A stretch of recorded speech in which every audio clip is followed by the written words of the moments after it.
Welcome friends, मैं हूं संदीप निगम और आज हम सीखेंगे कि किस तरह से माई एसक्यूएल का जो हमने लाइब्रेरी मैनेजमेंट सिस्टम बनाया था उसमें किस तरह से हम रिपोर्टिंग की एसक्यूएल बना सकते हैं। ये थोड़ा सा जो नए व्यूअर हैं उनके लिए या जो पुराने उन्हें एक थोड़ा सा इन शॉर्ट में रिवाइज कर देता हूँ।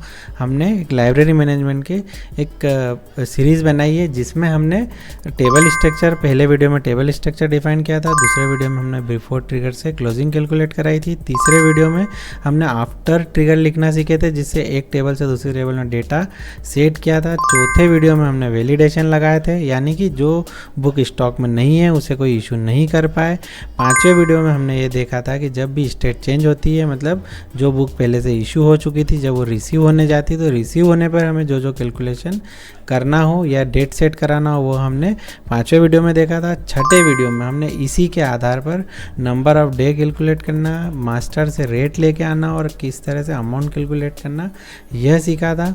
और इस सातवें वीडियो में हम रिपोर्ट की छोटी छोटी एसक्यूएल सीख रहे हैं जिससे कि आप किसी भी अगर इसका प्रिंट व्यू बनाएं या कोई भी व्यू बनाए तो उससे आप देख सकें। तो हम शुरू करते हैं और हमारे वन बाय वन सभी एसक्यूएल हम ले लेते हैं। तो जो पहला एसक्यूएल बनती है वो होती है कि हमें यह देखना है कि मेरे पास कितनी बुक स्टॉक में है। तो देखो स्टॉक कैसे देखेंगे, हमने जो भी कैलकुलेशन है ट्रिगर के द्वारा इसमें कर लिया, इसलिए हमें अलग से कोई एसक्यूएल की आवश्यकता है ही नहीं। जिन बुक का भी क्लोजिंग 0 से बड़ा है वह सभी बुक मेरे पास स्टॉक में है।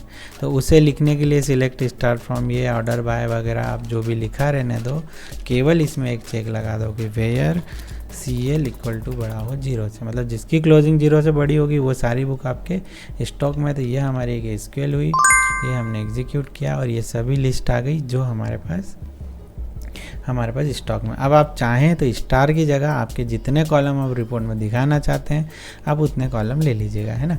अभी मैं क्या करता हूं कि अपने ये जो एसक्यूएल है हम इसे कहीं हटाते हुए नहीं, हम एक नोट पैड में इस एसक्यूएल को सेव कर लेते हैं ताकि हम इसका उपयोग जब भी आगे लगेगा जब हम कर लेंगे, है ना। अभी नाम भी मैं यही रहने देता हूँ, या मैं कर देता हूँ लाइब्रेरी मैनेजमेंट सिस्टम, ठीक है। ये हमने एसक्यूएल 1 को स्टोर कर दी। अब दूसरा क्वेश्चन ये बनता है कि कितनी बुक ऐसी है जो मेरे पास स्टॉक में नहीं है। हो सकता है परचेसिंग के लिए ऑर्डर करना हो या किसी और कारण से, तो स्टॉक में नहीं है तो सीधा सा फंडा है कि जो आपने क्लोजिंग को ऐसे लगाया उसको आप क्या कर दो, इक्वल टू 0 लगा दो। तो यह कौन सी बुक आ जाएगी जो कि स्टॉक में नहीं है क्योंकि उनका क्लोजिंग 0 है। तो ना ये वाली बुक ऐसी जो आपके पास स्टॉक में नहीं है, तो आप लाना चाहें जो भी करना चाहें आप कर सकते हैं। तो इस एसक्यूएल में भी वैसे तो कोई चेंज नहीं है लेकिन फिर भी हम इस एसक्यूएल को भी रख लेते हैं, ठीक है। अब तीसरी बात आती है, या तीसरा हमारे रिपोर्ट की जो एसक्यूएल होती है वो ये हो सकती है कि कितनी बुक ऐसी है जिनको हमने इशू कर दी है, यानी कहीं ना कहीं वो बुक इशू की हुई है। तो इशू की हुई बुक आपको किससे पता पड़ेगी, अगर बुक वाइज स्टॉक देखना चाहें। मतलब ये बोल दूं मैं कि तीसरा क्वेश्चन मेरा ये बन रहा है कि मुझे ऐसी बुक वाइज एक स्टॉक देखना है। स्टॉक क्या देखना है, बुक वाइज ऐसी बुक की लिस्ट देखना जो इशू कितनी हुई है ना। तो आप क्या करोगे कि उस केस में वो लगा दोगे यहाँ पर केस कि जिसकी इशू क्वान्टिटी बड़ी हो 0 से, पहली चीज़ तो 0 से बड़ी होना चाहिए। तो वो सब बुक ऐसी है जो कि आपकी इशू हुई मिल जाएगी आपको।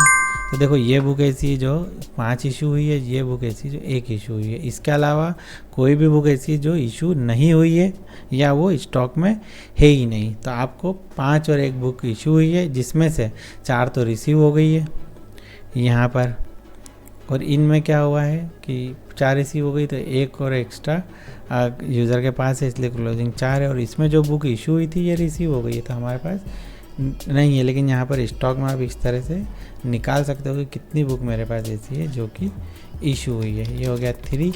इसी में अगर ये स्टॉक आप यहाँ से नहीं निकालना चाहते क्योंकि यहाँ से डिटेल नहीं मिलती कि कौन सी बुक कब इशू हुई, यदि आपको बुक वाइज डिटेल देखना हो तो फिर आप क्या करोगे, उसको TRN इशू से निकालोगे। तो TRN इशू से हमको ये निकालना है कि मेरी कितनी बुक इशू हुई है, और आप चाहते हैं कि केवल वही बुक बताए जो मार्केट में है, मतलब हमारे पास नहीं है जो मार्केट में हमारे मेंबर के पास है। तो आप सबसे पहले यहाँ पर क्या करोगे, select star from TRN issue, और हमें कौन सी लगाना है, जिनका रिसीव फ्लैग। तो वेयर क्या कर दोगे, रिसीव फ्लैग क्या हो, जीरो मतलब जीरो जिनका रिसीव फ्लैग है, यानी वो बुक अभी कहाँ पर है, मार्केट में ही है। अब आप इनको देखना चाहो तो इसको सबसे अच्छा तरीका ऑर्डर बाय कर दो। ऑर्डर बाय किस पे कर दो, TRDT पे कर दो, ताकि ये जो पहले दी गई बुक है वो पहले आ जाएगी, है ना। हम एक बार इसको डेटा को देखते हैं। तो ऐसी बुक जो केवल मार्केट में है वो एक ही बुक है, बाकी सब बुक क्या हुआ है, रिसीव हो गई है। अब इन बुक के नाम लाना हो तो हमने जो टेबल ज्वाइन का आपको ध्यान हो तो मैंने जो वीडियो बनाया था वहाँ पर मैंने बताया था किस तरह से बुक का नाम और मेंबर का नाम ला सकते हैं, लेकिन फिर भी मैं आपको एक बार ये करके बता देता हूँ। तो मैं इस टेबल को मान लेता हूँ A, क्योंकि मेन टेबल में इसने इसको मानी। अब हम क्या करते हैं, बुक का नाम लाना चाहते हैं, तो बुक का नाम लाने के लिए आप क्या करोगे, लेफ्ट ज्वाइन लगा दो। लेफ्ट ज्वाइन लगाया। अब यहाँ दूसरी टेबल कौन सी है हमारी, MST बुक, तो हमने लिखा MST बुक को बना दी B।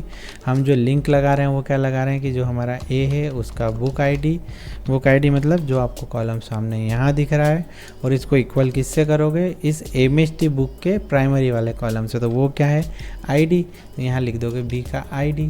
तो ये हमारी टेबल लिंक हो गई। अब आप इस टेबल से कौन कौन सा कॉलम चाहते हो, तो आप जो भी चाहते हो, ID चाहते हो, डेट चाहते हो। मैं चाहता हूँ कि केवल TR डेट दिखा दो, क्योंकि रिसीव तो हुई नहीं है, तो रिसीव से रिलेटेड मैं कुछ देखना नहीं चाहता। और मुझे ये दिखा दो कि उस बुक का नाम क्या है ना। तो यहाँ पर इसे करो आप A से, और बुक का नाम आएगा अब आपका B से। तो B से मेरे हिसाब से जो कॉलम होगा वो होगा बुक NM। हम यहाँ पर क्या करते हैं, बुक NM। 1 मिनट के लिए हम इतनी से चला के देख लें, अगर कोई भी गलती हमसे हुई होगी तो पता लग जाएगी। देखो ये बुक इशू हुई और इस बुक का नाम क्या है, बुक 1। अब मेंबर का भी नाम देखना चाहो तो कोई बात नहीं, बहुत आसान है। सेव यहाँ से कॉपी कर लो, इसे पेस्ट कर दो। MST बुक की जगह यहाँ क्या कर दोगे, MST मेंबर कर दो। B को C कर दो। A की बजाय यहाँ पर क्या हो जाएगा, हमारा शायद मेम ID था और यहाँ पर C हो जाएगा, ठीक है। और यहाँ पर नाम किसका आ जाएगा, C का आ जाएगा, ठीक है। देखो ये नाम आ गए। ये तो सब बात की स्किल रखना पड़ेगी, है ना। कॉपी कर लेते हैं, कोई गलती होगी तो। देखो मेंबर का भी नाम आ गया, बुक का भी नाम आ गया। तो ये हमारा सेकंड वाला जो था, तीसरे वाले में हमने दूसरी बात की थी वो हो गई, या फिर आप इसे चौथा बोल दो। अब हमारा 5वां और आखिरी क्वेश्चन यह है कि ऐसी कितनी बुक है जिन्हें 7 दिन से ज़्यादा हो गए। यहाँ पर आप रिकॉर्ड में देखेंगे तो एक 28 की डेट का है और 2 29 की डेट के हैं। तो जो 28 वाला है इसको करीब मेरे हिसाब से 8 दिन होना चाहिए, और 29 वाले को 7-7 दिन होना चाहिए। तो हम देखना चाहते हैं 7 दिन से ज़्यादा वाली, यानी कि हमें यह वाला रिकॉर्ड किस तरह से आए, इसके लिए कि इसको लिखना है। तो आप सबसे पहले तो क्या करेंगे, TRN इशू में ये सब हटा दें।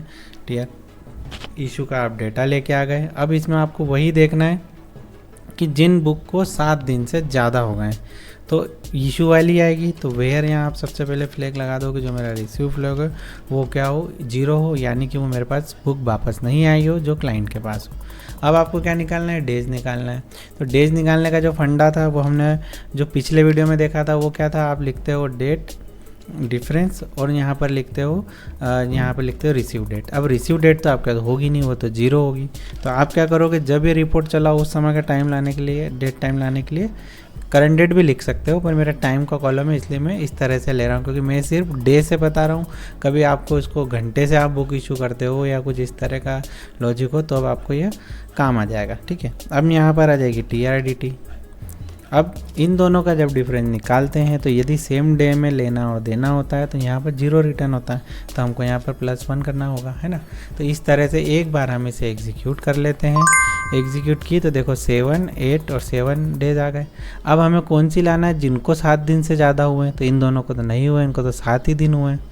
तो हम क्या करेंगे, यहाँ पर एक कंडीशन और बढ़ाएंगे, और हमने जो ये लॉजिक लिखा इससे आप क्या करोगे, पेस्ट करके यहाँ पर कंडीशन लगा दोगे 7 से बड़े होना चाहिए। 7 वाले भी चाहिए तो आप == लगा दीजिएगा, जो भी आपको करना हो। हमने एग्जीक्यूट किया, देखो अब ये वह डेटा आ गया जिसको कि 7 दिन से ज़्यादा हुए थे। तो इस तरह से आप अलग अलग तरह की SQL क्वेरी करके आपका जो भी प्रिंट फॉर्मेट बनाना हो या जो भी रिपोर्ट बनाना हो या ऐसे ही व्यू बना के दिखाना हो तो आप दिखा सकते हैं।